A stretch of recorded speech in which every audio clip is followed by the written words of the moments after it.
Welcome to my channel guys. How are you? Hope आप सब ठीक होंगे। स्टडी कैसी चली है? जो हमारा लेक्चर था डेप्रिसिएशन का, सबको समझ आया? ओके, हमने जैसे कि पीछे हमने डिस्कस किया था, डेप्रिसिएशन टॉपिक था, ठीक है। उसको हमने डिस्कस किया आपके साथ, 3-4 न्यूमेरिकल उसके साथ मैंने डिस्कस कर लिए हैं जितना मुझे करना चाहिए था, ठीक है। थॉटिकली मैंने आपको बताया उसमें कि कैसे डिफरेंस आता है सेल करने परचेज करने के और सेल करने तक, यूटिलाइज करने के जो बीच में सेशन होता है, सेल करने तक कैसे प्रॉफिट डिफाइन किया जाता है, डेप्रिसिएशन कैसे लगाई जाती है, वो सारी की सारी मैंने आपके साथ डिस्कस कर लिया है, ठीक है। एक टॉपिक के बारे में मेरे से ज़्यादा पूछा जा रहा था कि एक स्टेटमेंट थी अकाउंट्स में रिगार्डिंग दिस, बहुत ज़्यादा कमेंट्स इंक्वायरी उसकी आई थी, ठीक है। तभी मैंने आज का लेक्चर आपका बैंक रिकॉग्निशन स्टेटमेंट का रखा है, जिसको हम बोलते हैं BRS, ठीक है। ये वाली जो हमारे पास अकाउंट है, ठीक है, ये हमारा अकाउंट नहीं चलेगा, तो बच्चों इसको हम अकाउंट्स नहीं बोलते हैं, ठीक है। अकाउंट्स का ये पार्ट नहीं होता है, लेकिन बहुत ही ज़्यादा इंटरेस्टिंग पार्ट है आपका अकाउंट्स का, ठीक है। इसमें कुछ आपके पास थॉटिकल पोर्शन भी पूछा जा सकता है और इसके एक न्यूमेरिकल तो एग्ज़ाम में डेफिनेटली आता है, ठीक है। जैसे कि अभी सब बच्चे तैयारी कर रहे हैं तो इसमें मेरे पास सबसे ज़्यादा इंक्वायरी जो आई थी वो थी बैंक रिकॉग्निशन स्टेटमेंट की, ठीक है। जो बैंक रिकॉग्निशन स्टेटमेंट है ये एक स्टेटमेंट होता है, ठीक है, ये एक स्टेटमेंट होता है। अकाउंट्स इसको नहीं बोला जा सकता है कि जैसे हमने पीछे अकाउंट्स के बारे में पढ़ा कि ये डेबिट बैलेंस है, ये क्रेडिट साइड है, ये डेबिट साइड है, ठीक है। उस तरह से इसको फाइन नहीं किया जाता, इसको इसका करने का तरीका अलग ही होता है, ठीक है। जैसे स्टेटमेंट डिफाइन की जाती है तो जो हमारा बैंक रिकॉग्निशन स्टेटमेंट बोलता है तो इसकी जो शॉर्ट फॉर्म में जो डेफिनेशन है वो है a statement showing the reason और causes of difference between cash book and passbook is called bank recognition statement, ठीक है। समझ रहे हो बात को? बोलते हैं कि ये एक स्टेटमेंट होती है जो एक शो करती है किस चीज़ के रीज़न को, रीज़न शो करती है डिफरेंस जो कैश बुक और पासबुक के बीच में डिफरेंस होता है उसको डिफाइंड करता है, उसके रीज़न को डिफाइंड करता है, जिसको डिफाइन करने के लिए जिसको फाइंड करने के लिए, निकालने के लिए हम क्या बनाते हैं, बैंक रिकॉग्निशन स्टेटमेंट बनाते हैं, ठीक है बच्चों। ये टॉपिक बहुत ही ज़्यादा इंटरेस्टेड है, बस इसको थोड़े से अब आज के लेक्चर में और कल के लेक्चर में एक दो चीज़ें मैं आपको बताऊंगी। अगर वो चीज़ें आपके माइंड में फिक्स हो गई हैं तो समझ लो कि आपका बैंक रिकॉग्निशन स्टेटमेंट का फुल चैप्टर क्लियर हो गया है, ठीक है बच्चों।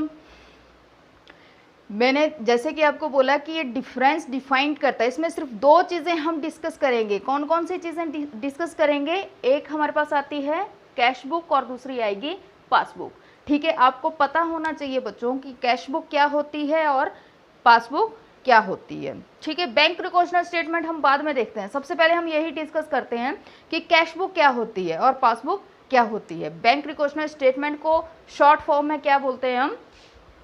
BRS, bank B, recognition R and statement S। Short form में हम इसको बोलते हैं बैंक रिकॉग्निशन स्टेटमेंट, ठीक है बच्चों।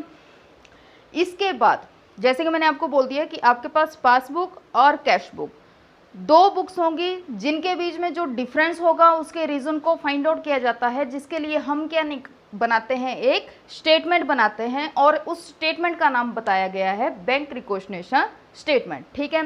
तो मैंने आपको बोला कि हम यहाँ दो चीज़ें डिस्कस करेंगे। एक चीज़ डिस्कस करेंगे हम कैश बुक और पासबुक। हमें ये पता होना चाहिए कि कैश बुक क्या होती है और पासबुक क्या होती है।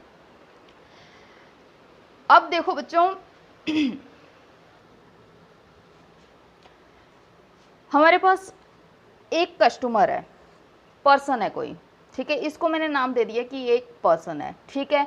और मान लो कि इसे मैंने बना दिया बैंक, ये एक बैंक है, ठीक है बच्चों, एक पर्सन और बैंक के बीच में जो लेन देन होता है, जो भी आप लेन देन करते हैं, जो भी इसके बीच में रिलेशन होता है, जो पर्सन है उसके बीच में और बैंक के बीच में जो रिलेशन होता है, इन्हीं के बीच में कैश बुक और पासबुक को लिया जाता है। ठीक है, हमेशा जो, अब देखो हम बेसिकली घरों में देखें तो आपके पास एक कॉपी होती है बैंक की। आप बेसिकली किसी को पूछते हैं, बड़े घर में है तो उनको पूछते हैं कि ये हमारी पासबुक है। बैंक के पास भी, अब देखो ट्रांजैक्शन जो आपका बैंक है, हम किसी बैंक में कोई ट्रांजैक्शन कर रहे हैं तो हमारे अकाउंट उधर भी होता है और वही अकाउंट हमारे पास भी जनरेट होता है ना बच्चों। हम कोई भी चीज़ लेके जाते हैं, हम बोलते हैं कि हमने अपनी पासबुक को टैली करना है जी, जाते हैं ना बैंक में, तो वो एक मशीन में पासबुक को डालते हैं, निकालते हैं, तो उसमें सारा का सारा बैलेंस हमें दिख जाता है कि कहाँ कहाँ बैलेंस हमारा क्रेडिट हुआ है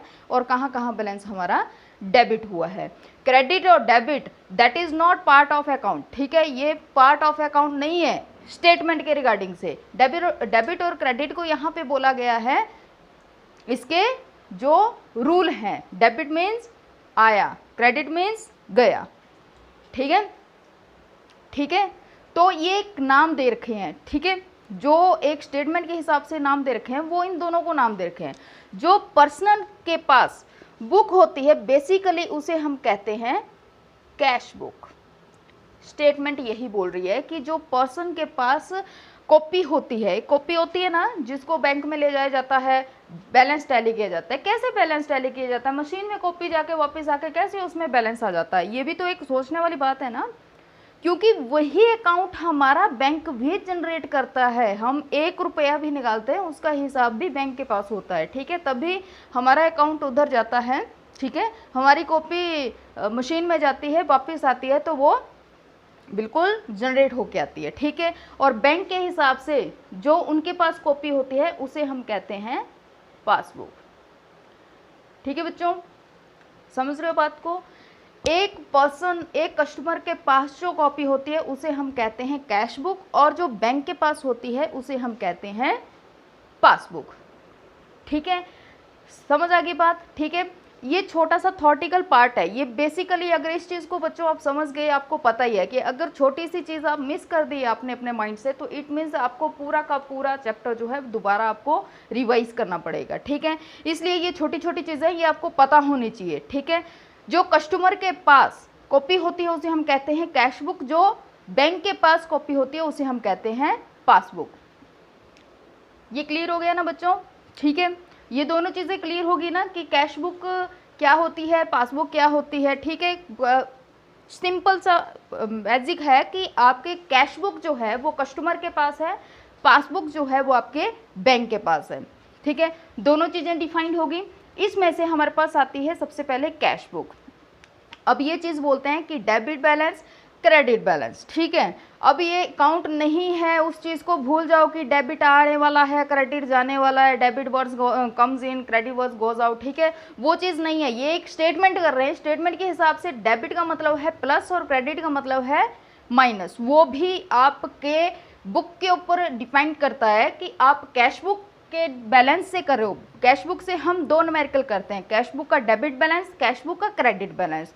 पासबुक हमेशा कैश बुक से डिफरेंट होती है। अगर हम उत्तर की तरफ चल रहे हैं तो वो पश्चिम की तरफ चलेगी। ये हिसाब अपने माइंड में रख लो। ठीक है, तो अगर हम न्यूमेरिकल कर रहे हैं, हमें बताया गया है कि कैश बुक से करना है हमने debit balance as per cash book. ठीक है, तो हम क्या करेंगे, उसको प्लस कॉलम में लिखेंगे और बोलेंगे credit balance as per cash book, तो उसको हम कहाँ पे लिखेंगे, माइनस कॉलम में लिखेंगे। ठीक है, माइनस हो जाएगा बैलेंस हमारा ऑटोमेटिक। ठीक है, अगर हम प्लस से कर रहे हैं, डेबिट बैलेंस से कर रहे हैं, तो वो प्लस हो जाएगा। इसी तरह से पासबुक का बिल्कुल उल्टा है। मैंने वही चीज़ बोली कि बिल्कुल उल्टी होती है पासबुक। ठीक है, बैंक हमेशा उल्टे तरीके से चलता है। हम जो तरीका अपनाते हैं बैंक हमेशा उसके उल्टा चलता है। बैंक का क्या है, बैंक क्या बोलता है कि अगर debit balance as per passbook है तो वो माइनस होगा, हालांकि कैश बुक का डेबिट क्या था, प्लस था, और यहाँ पे क्या हुआ, माइनस। ठीक है, और credit balance as per passbook जो होगा वो